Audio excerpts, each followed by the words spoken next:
Hey Raiders, Mr. Swanson here. I'll be off the screen today. We're going to go over some test style practice questions for your U.S. History Unit 1. This video is for if I'm not in class or maybe you weren't in class, you can check out this quick video, and these questions are built into your Unit 1 toolbox. I just want to make sure everyone has a chance to understand the strategy for answering these questions. It's important to know the information. It is, but sometimes how we approach the question is even more important, because through the process of elimination, even if we aren't quite sure about the answer, man, if we can eliminate at least 2 wrong answers, get ourselves down to a 50-50 guess, we have a better chance of scoring well on exams. And exams are just going to be a part of life. In this class, certainly at the end of class, take the EOC into your college life if you go to college, but also into your work life. You want to be a cosmetologist, man, you're going to have to take some tests. You want to be a lineman, you're going to have to take some tests. Might be hands-on practical skills, but there's also going to be some written tests. So I'm trying to give you some advice for life on how to approach test style questions. I'm going to use the screen here. Hopefully shows up and you can see it well, or I'm going to be narrating along the way. So I actually know we have done this question in class, but for the sake of the video, I will go over it again. Question 1, use the chart. So the first thing I notice is it's giving me a chart and it's telling me to use it. Students make a mistake a lot of times when they try to bring in extra information, or, well, one time I watched a show on the History Channel and it said, don't do that. It says use the chart. Use the chart. The answer is probably right in front of you. We just have to know how to filter through the information in front of us. Use the chart describing the effects of British laws in the years preceding. Preceding means before. So I'm thinking about the 1750s, 1760s, early 1770s, before we declare independence in that key year of 1776. So the word preceding, if I got a blank sheet of paper, I'm going to do this. I'm going to write 1750s, 60s. Helps my brain understand what I'm looking at. The years preceding the American Revolution to answer the question. All right, that's a starting point. I haven't even looked at the whole question yet, but at least my brain is in the right decade. Stamp Act, 1765. Look at that. It even gives me the year. What was the Stamp Act? Well, the question's going to tell you, so let's read it. Imposed direct taxes on colonists despite a lack of representation. Major theme upon the withdrawal of salutary neglect is that the king, the crown, starts limiting representation in the colonies. And of course, there is no representation in Parliament. So that jives with what I'm thinking about in these years. Think about all the things that cause tensions. That's definitely one of them. Next category there, Intolerable Acts, 1774. Man, even if I don't remember what the Intolerable Acts are, now I hope you do, but even if you don't, it still gives me a little bit of information. So let's read it. Replaced elected officials with British appointed officials. I think, again, I remember that the colonists liked having representation until the king took that away from them. The withdrawal of salutary neglect. Major takeaway was limiting town halls, representative assemblies, and the note there says replacing them with British appointed officials. That's a good amount of information for me to address this question. Now, if you do remember, these were designed to punish Boston. But don't be tricked. It says use the chart. So I'm going to use the information that's in the chart. Now I'm at the question. All of that was okay, I got my brain into the right space. Now I'm actually at the question. How do these British laws lead to the American Revolution? Got 4 options here, and I'm going to read all of them. Even if I like the first one I read, play a game I call keep or kill. We keep the option because we like it. Might be close. Sounds right. Or we kill it. We could kill it for a lot of reasons. A lot of times one word is going to be a reason to kill the option. So let's see what we got here. Colonists began to support independence because they believed their rights were being violated by the British. Rights violated. Keep or kill. I'm going to keep it. Okay, I think both of those represent rights being violated. I'm going to keep option A. But here's the mistake I'm not going to make. I'm not just going to click A and move on. Because what if I read it wrong? What if I read it too fast? What if I got it twisted in my brain? What if C or D is definitely a better answer? So one of my strategies for answering good test questions is to always read all the options. So let's do that. B, colonists began to support independence because they wanted to align with countries that were enemies of Britain. It's not really the moment of independence. Ultimately, we will have an alliance with France, but it's not before independence. It's not preceding the American Revolution. So B, this time I'm going to kill it. I'm going to kill option B. It is not correct. Read C. C, colonists began to support independence because they had experienced economic decline under British rule. That's the key phrase in C.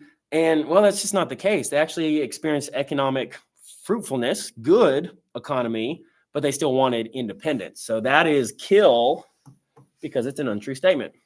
And D, colonists began to support independence because they did not share traditions and culture with the British. Well, that's actually also untrue. They were very British in their culture and traditions. That is not a reason for wanting independence, nor is it supported by the chart. You might be like, ooh, is D correct or not? I'm not sure about culture and traditions. Well, let's just go back to the fact that it says use the chart. Nothing in the chart reflects culture or traditions. Plainly put, the answer is A. We did work this one in class, and I hope that stands out to you. I hope you remember that that's the correct answer. All right, moving on to this screen right here. We've got two questions on the same screen, kind of a part A and a part B. And it says, read the excerpt. Man, I know how students think. They see a paragraph, and it's like, oh, that's a lot of reading. Do read the excerpt, okay? Highlight some keywords. I'm not going to do that on this video here. I'm going to show you what I take out of the excerpt. So read the excerpt from Thomas Paine's Common Sense. I know that this was a revolutionary pamphlet, inspired passion, the revolutionary spirit. I'm not going to read the paragraph in this video here. I advise you should read the paragraph. Do that. I'm going to get to the question here. What position does Paine advocate in the excerpt? In the excerpt, okay? So that means the answer is right in front of us. We just have to understand what we're looking at. Let's read A. Paine advocated that colonists fight for their independence from Great Britain. Well, I mean, that is the heart of the message. He says the word fight. The word independence is in the paragraph. So keep or kill, I'm going to keep A. Let's read B. B, Paine advocated that the colonists should not revolt against British authorities. One word, y'all. One word is all it takes, and it's not, makes it not accurate. I'm going to kill it. C, Paine advocated that the colonists grant Great Britain greater control over the colonies. Certainly not what he's saying. He says that it should be the opposite. We should break away from them. So I'm going to kill C. And D, Paine advocated that colonists model local government after the British system. Not what he's advocating. In no way in the paragraph or in any of his writings does he say you should model the British system. The British system is a monarchy. The crown, I'm going to draw a crown right there, put some jewels on top of it. And of course, he's advocating for self-representation. So it is not D, it is A. Again, don't be tricked. Don't read A and say that's correct and just move on. Sometimes in your reading, you'll go too fast. You could be incorrect yourself. Always read all the options. B, let's read B. What argument does Paine present that supports the viewpoint of part A? So I'll just read the first line there. He argues that colonists will struggle to earn money if cut off from trade from Britain. He does not advocate that. And in fact, he says that we have plenty of economic opportunities as an independent country. B, he argues that colonists will be unable to protect themselves without the support of a king. Opposite, he says we can be independent. We're big kids now, and we don't need the support of a king. So I'm going to kill that one. He argues that colonists will fall into political instability if they govern themselves. No, he doesn't. He says we have all that we need to govern ourselves. D, he argues that colonists will continue to be the subject of arbitrary laws of the king if we don't declare independence. Continue. If we don't declare independence, we will continue to be bullied by the king's laws. So the correct answer here is D. Students, let me challenge you. Don't just circle the one I'm circling because I circled it. Pay attention to the why. And on your notes there, it even asks you to justify your answer. So justify why we chose what we chose. Moving on to this next one here. It is labeled questions 3 and 4. In your toolbox of notes, you have a page that looks just like this, question 3 and 4. So if the text on the screen is too small, you have it on the paper in front of you. So Same strategy here. Read the question. A new economic system that would dominate economic relations between Europe and the Americas developed during the 16th century.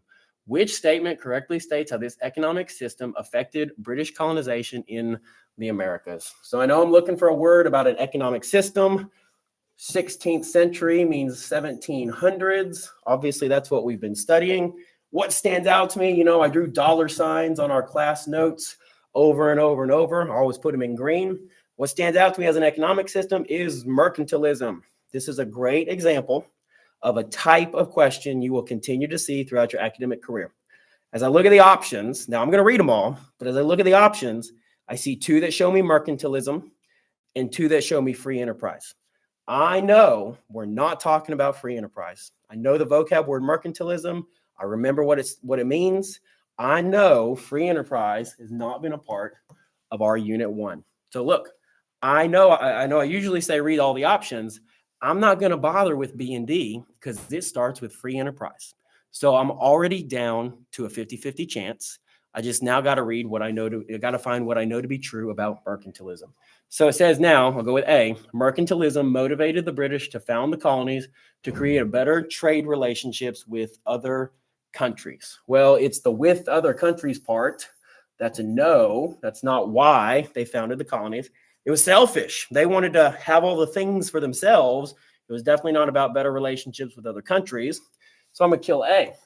Y'all, I'm down to one left. Let me just make sure it jives. I hope it does. I think it will.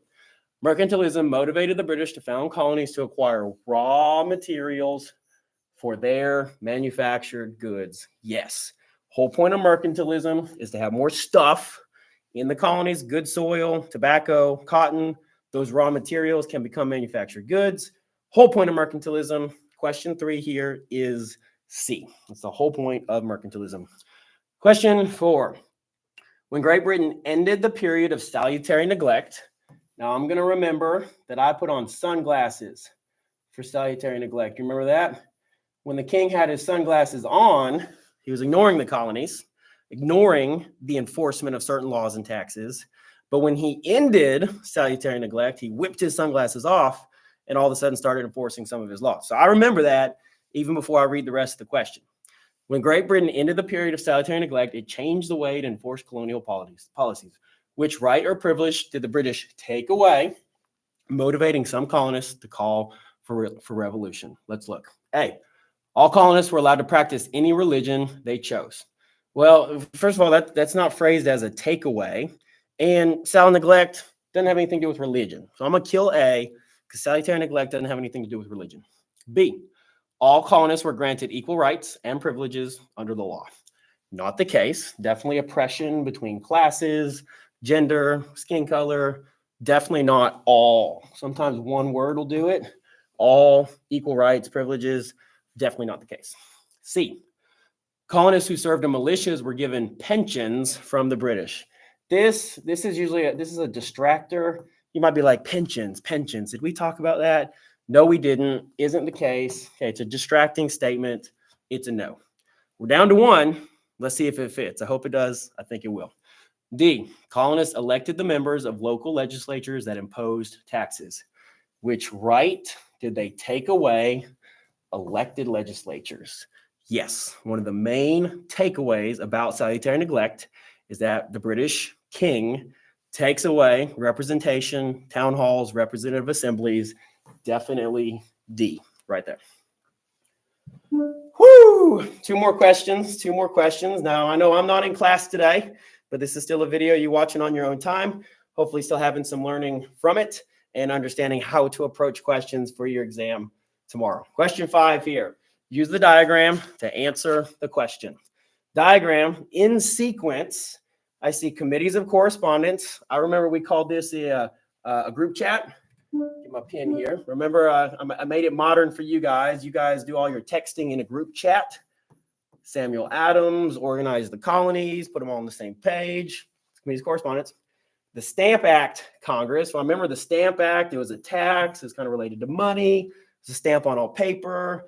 Something made the colonists angry. And then finally, the First Continental Congress. This is where they said prepare for war. Prep war. This was not the Declaration of Independence. This is not war. But in the First Continental Congress, they said break ties with Britain. Don't buy their goods, don't sell their goods, don't consume their goods, and prepare for war. So this is kind of a progression across time. All right, let's look at the question.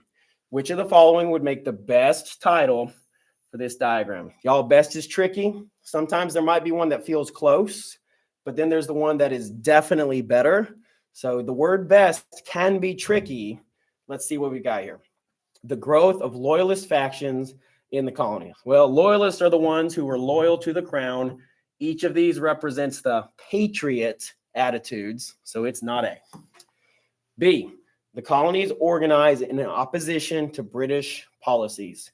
Organize, that's a key word for the committees of correspondence. Stamp Act, that was a policy, and they have an organization to oppose that policy. Congress, that's being organized to oppose policies. I like B. I'm keeping B. C, colonial responses to the policy of salutary neglect.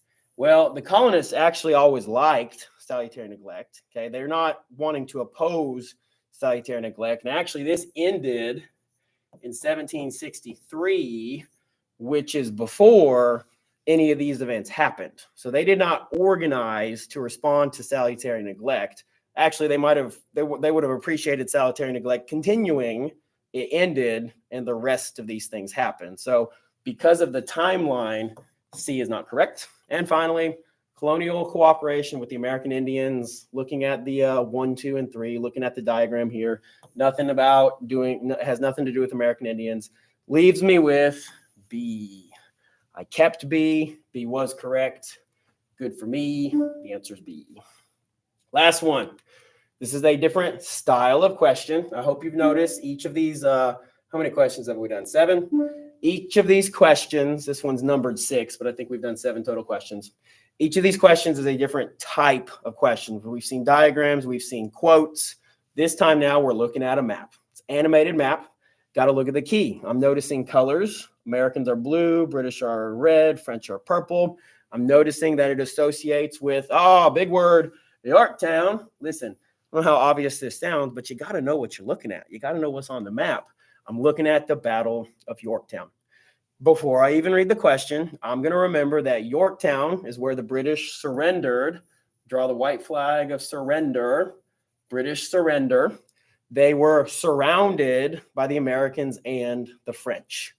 As I look at the map, I can plainly see that the British are surrounded by the Americans and the French. And I also remember that the French Navy showed up right on time. Sure enough, the French Navy right there cutting the British off.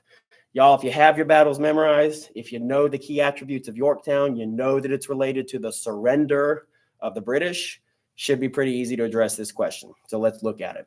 Based on this map and your knowledge of social studies, what role did geography play in the outcome of the Battle of Yorktown?